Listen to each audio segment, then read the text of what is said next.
Are you somebody who can't call in sick or take time off because things might fall apart in your absence? And when you do manage to get a little bit of time away from the office, when the phone rings, does your stomach turn in knots? Or are you trying to grow a department or company, but you're getting pulled away to deal with too many problems? You know, at the root of many of these issues is simply a lack of standard operating procedures. Stick with me for a couple of minutes and I'm going to give you a couple of tips and tricks for developing your own standard operating procedures that work, or SOPs. But first, let's start with the definition. Standard operating procedures are written step-by-step instructions that document how to perform routine processes intended to achieve a result that are part of larger systems across departments within an organization. While sometimes referred to as task analysis, protocols, instructions, or operating procedures, SOPs can be extremely valuable to you and the organization in a number of ways. For example, SOPs minimize variation, thus improving quality. SOPs promote quality through consistency across performers. SOPs can serve as a training tool and job aid. SOPs can serve as a checklist for self-monitoring and performance management. SOPs are foundational for scaling. I mean, how can you grow the way we do things around here if they haven't been standardized? Finally, and to my opening point, SOPs allow for continuity through events like vacation, sickness, or employee changes. In other words, they allow for people to take a break. Some SOPs common to organizations include hiring. The selection process is critical to the success of any company. Onboarding. It's never a good idea to just plop somebody into their job and expect they will be successful at it. Therefore, SOPs are very important to onboarding. Accounts receivable and accounts payable. You certainly don't need errors when it comes to finances. Even the smallest error can sink a company. Other areas include performance reviews, corrective actions, or approval of external communications and service delivery processes. There's lots of ways that SOPs can be developed and put into a company when there's a need. If you see the value in SOPs, but you've never written one, have no fear. It's really easy. Easy as 1, 2, 3 in fact. Consider the task of making a peanut butter and jelly sandwich. What are the steps to completing it? Perhaps you are thinking something like this. Step 1, get supplies. Step 2, spread peanut butter on one slice of bread. Step 3, spread jelly on the other slice of bread. Step 4, put the slices together. And step 5, cut it in half. Now, that seems like a no-brainer, right? Do all these steps and the result, a tasty peanut butter and jelly sandwich.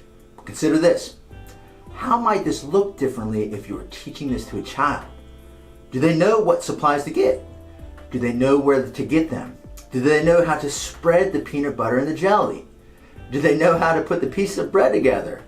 This may seem silly, but you might end up with the peanut butter facing out on one side and the jelly on the other. So let's talk about a couple of tips. Here's tip number 1. When pinpointing the specific behaviors required to achieve any result, try to consider the complexity of the task and the typical skill set of those required to perform when designing an SOP. The more complex a task is, and the less skilled the performer, the greater detail you should put into your SOP. Tip number 2, when developing SOPs, ask yourself the following questions. Where are the problems? Where are the problems occurring? Why are the problems occurring? Why is this task necessary? Where should it be done? Who should be doing it? Who is the most qualified to develop it? These questions will lead you to the beginning of your SOP, which is simply identifying the purpose, scope, and persons responsible. Tip number 3, when developing SOPs, involve subject matter experts. That is, those who actually engage in the process that will be outlined. Sometimes you might be that expert, sometimes you might not.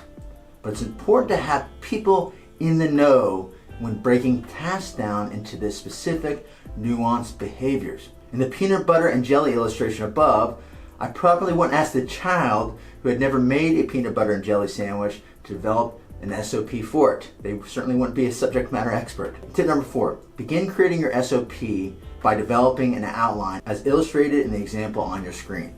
As you develop that outline, think of batching tasks by looking for logical breaks in the process, like this outline example of a hiring process. If you are a leader or manager in your organization who is eager to see performance and outcomes improve as a result of the SOPs, you should know this. Like a roadmap, developing an SOP is an important part of the journey to success. However, it is insufficient for success. Once you've developed your SOP, transforming the SOP into the work environment is a process in and of itself. So for tip number 5, your final tip, consider these things for bringing your SOPs to life.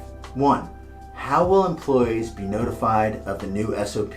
They have to know about it. Number 2, how will employees be trained in it? Number 3, once employees are trained, how will they be coached for accuracy? You should know that training is insufficient for getting skills that transfer into the work environment and requires some sort of coaching, some sort of feedback process. The next one, who will monitor the process? And the last one, how often will the SOP be reviewed and updated? Remember, developing an SOP in and of itself is insufficient for getting people to perform actual SOP in the work environment. It requires skill acquisition and transfer of those skills, which is training and coaching. When you first begin the process of documenting your procedures, it might seem a little bit daunting. But if you follow the tips above, you will be well on your way to success. SOPs can really free you up and help your organization be successful and even help it grow. Thanks very much.